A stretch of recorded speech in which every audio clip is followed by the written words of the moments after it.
Have you ever tried self-improvement techniques only to wonder why they didn't work? Did you feel that you were maybe doing something wrong? Or even start doubting if any of this was real? Welcome to Mind Power Reality Check. Here we explore powerful proven techniques for you to break free from limitations and create the life that you truly deserve. But to succeed, we must separate fact from fiction. Think of it like this. Trying to change your life with the wrong tools is like trying to cut steel bars with a nail file. It's exhaustive and ineffective. That's why knowing what works and what doesn't can save you years of frustration. Some of you might wonder why I'm concentrating and focusing so much on psychology. The answer is simple. Psychology provides solid scientific foundation. Before we dive into manifestation, energy work and spiritual techniques, we need a mindset that is strong and unshakable. When you believe in yourself, remove the mental blocks that held you back and cultivate a wealth mindset, everything else becomes easier. And the best part? These principles are backed by science, so there's no doubt if they work or not. With that solid foundation, we can step deeper into the realms of manifestation and creation. Let's get started. What will we do today? After a short recap of what we talked about in the last video, in this video we will look deeper at the techniques of affirmation, visualization and feelings and leveraging them. And we will see how manifestation fits into this. And last not least, we will see how we can stop those nasty negative thought spirals. So let's go for it. In the last video we talked about getting our power back, identifying negative beliefs and overwriting them. We discussed affirmations, visualizations, feelings. So just sit down, for example, relax, calm your mind and say what you want to achieve in a positive way. Like, I am on the way to become wealthy. And feel it. Feel every aspect of it. Everything you think that goes along with it. Everything you think that goes along with your wish. Feel and visualize how you drive, for example, your new car. Smell the fine scent of the new leather. The power the car has. Feel it. See yourself buying the new ring for your wife that she always wanted. See the joy in her eyes and feel it as you give it to her. The stronger the feelings, the better it is. Someone asked me, it is said words are so powerful, so is it not enough just to say the words? For example, I am on the way to become wealthy, I am on the way to become rich, you know what I mean? Well, there's some research about this. And research found out that the effect will be small or even non-existent if you're just repeating the words. Because your brain responds best to emotions, not just words. Neuroscientific studies show that when you pair affirmations with strong feelings, the brain activates rewards circuits, reinforcing those beliefs. So it's always better to combine the affirmations with feelings, and if you can do it, and it is possible of course, with strong feelings. So I cannot repeat this enough. The best practice is, instead of just saying some kind of affirmation hundreds of times, just say it, visualize it and feel it. Say, visualize, feel. Example, instead of saying I am confident, close your eyes and imagine a moment when you felt truly confident. Relive it, feel it. And a bonus tip, do it in the morning and especially also in the evening. The effects in the morning are similar, but the evening you might have more time and you're not in a hurry to get up and so on. So do it especially in the evening and also in the morning if you can, just before you fall asleep. Because your brain will then change slowly to theta waves, which are 4 to 8 hertz. These waves usually can be observed during the sleep, but also during deep trance and also during deep meditation. The subconscious is now very, very active. This goes along with a heightened learnability, creativity, and ability to learn and to imagine situations. Your brain will be very, very susceptible for your affirmations. We talked about manifestation before, so what's the difference between affirmations and manifestations? Well, both affirmations and manifestations techniques involve positive thinking and feeling. Also in both cases, if possible, very strong feelings. Manifestation focuses more on aligning with external opportunities, draw things into your life. People that support you, money and wealth, maybe a partner. Psychology says, and we are just looking at this from the more psychological point of view here, but we will be coming to the spiritual point of view also, in depth. So psychology says manifestation is affirmations and actions and openness to opportunities. So if you are just affirming without any action, nothing will happen. Or let's say not much will happen. Maybe a little bit will happen, but not really much. So action is king. Action is a crucial part of this. From a spiritual perspective, things can be different. For sure, action is always good, but the typical spiritual point of view shifts the focus towards the manifestation techniques, whereas the rest will be drawn into your life easy and effortlessly. We will go more in depth into this in the next video. But that being said, if you just sit at home and try to manifest things, even the best manifestation and creation techniques will be likely failing, because you have to give the whole process a chance. So action is, as I said it before, action is king. So we are getting now to the visualization. I talked about this before, but I have some more information about this. This is all those things are a broad field, and there's lots of things to say about this. So visualization, of course, is a key component of affirmation techniques. But how do you do it right?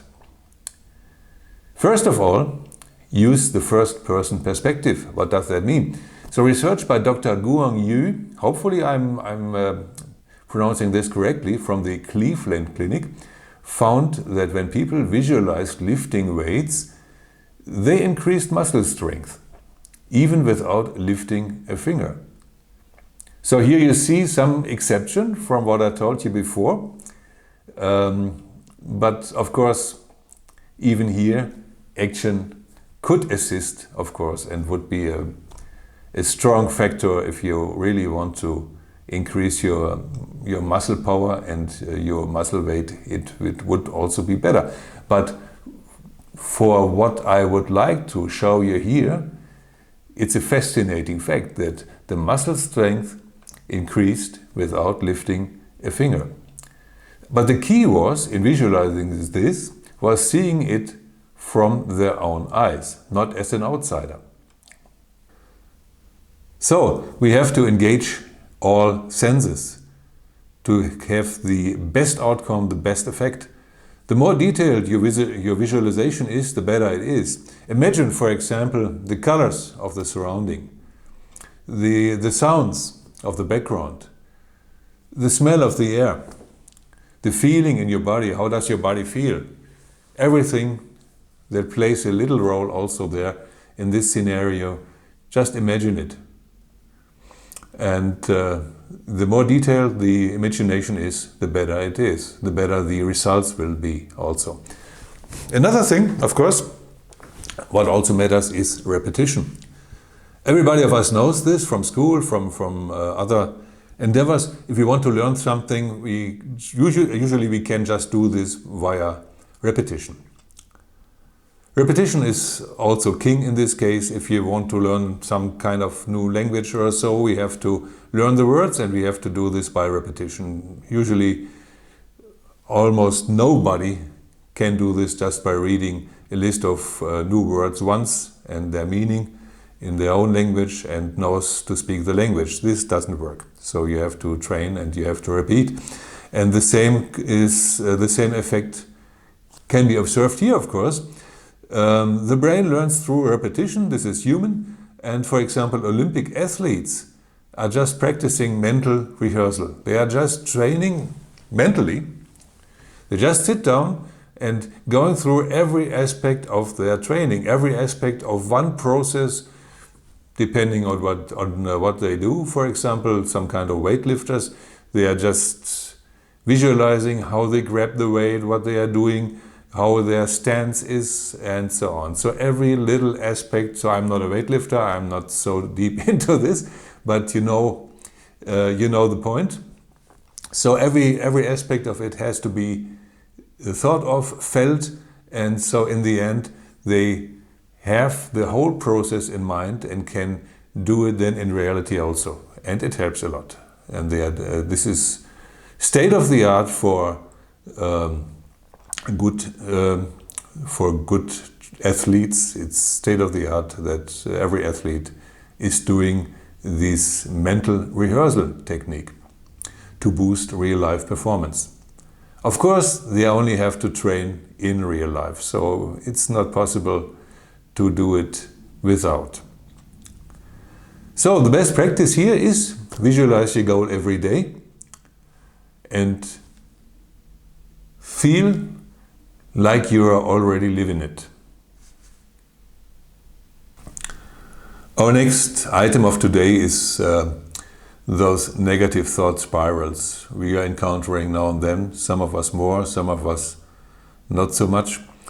But usually everybody has it, everybody is encountering it. So the negative thought spirals that won't stop. So what can we do with this? It's not really great to have this, and it's not really great to spend hours and hours with negative thoughts. So how can we stop negative thoughts here? The negative thought loops. It's a trap, of course. So what is helping? For example, the stop technique. Stop is the keyword and also stands for say stop out loud when a negative thought appears. Then T stands for take a deep breath. So this will also create a feeling of a break. You just take a deep breath and there's a break. Then observe your thought. Is this thought real? Is it true? Okay, the thought is real, but is it also true?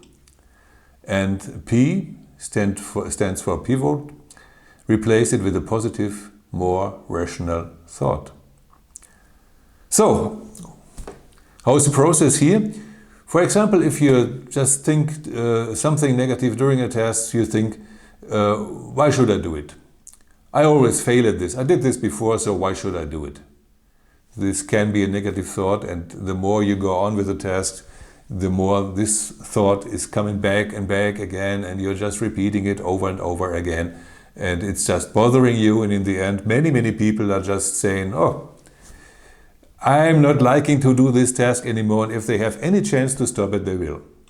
And that's not great, because maybe this task is important for you, and it's important for your goals and for what you want to become in life and what you want to achieve. So, if this happens, why should I do this? I always fail and so on. And you identify this negative thought, say stop out loud. Just say stop. This will stop the thought immediately for a moment. And your mind reacts for sure immediately at the stop command, because it is just something is just breaking this loop. And in the silent state, after you did this, you can take a deep breath. Then ask yourself, is this thought even true? And then think of situations where you have been successful in exact the same situation or in a similar situation. Think of your successes. Are you always failing at this? Did you always fail in the past at this?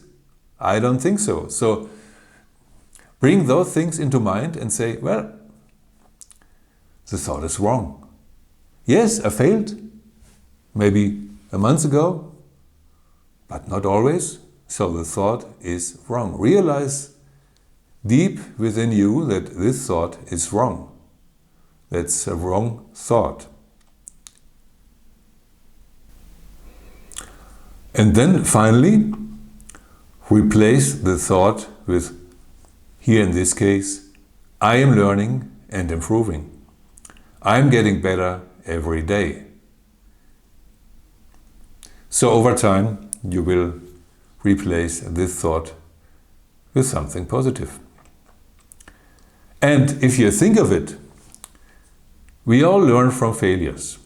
I don't know a single person who didn't do a failure in their lives. We all are doing failures and failures again. Failures is not the end of the world, and it's also an opportunity to learn for us. Even Albert Einstein made failures. He once said, adding a constant value to one of his equations, I'm just not remembering which equation it was, that this was the dumbest thing he ever did. So I think it had to do with the expansion of the universe. So you can find this on the internet. So don't be afraid of failure. Welcome failures as an opportunity to learn. Most of us learned as a kid that failures are bad. This is also one of those nasty little programs I talked about in one of my recent videos, so you just can go back to them and hear a little bit about those little programs there. And therefore we are afraid of them because we were told that failures are bad. And of course, for some of us, failures had some bad consequences as well. So we are remembering situations in which we did failures quite well. One reason or the other. We think maybe others will think of us as dumb or brainless if we're doing a failure, but the opposite is true. Failures are opportunities to learn.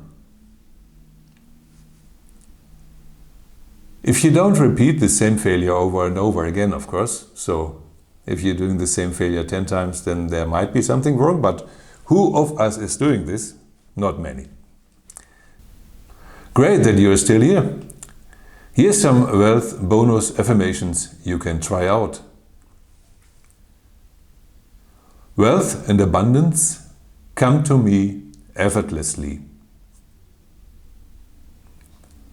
I'm a money magnet.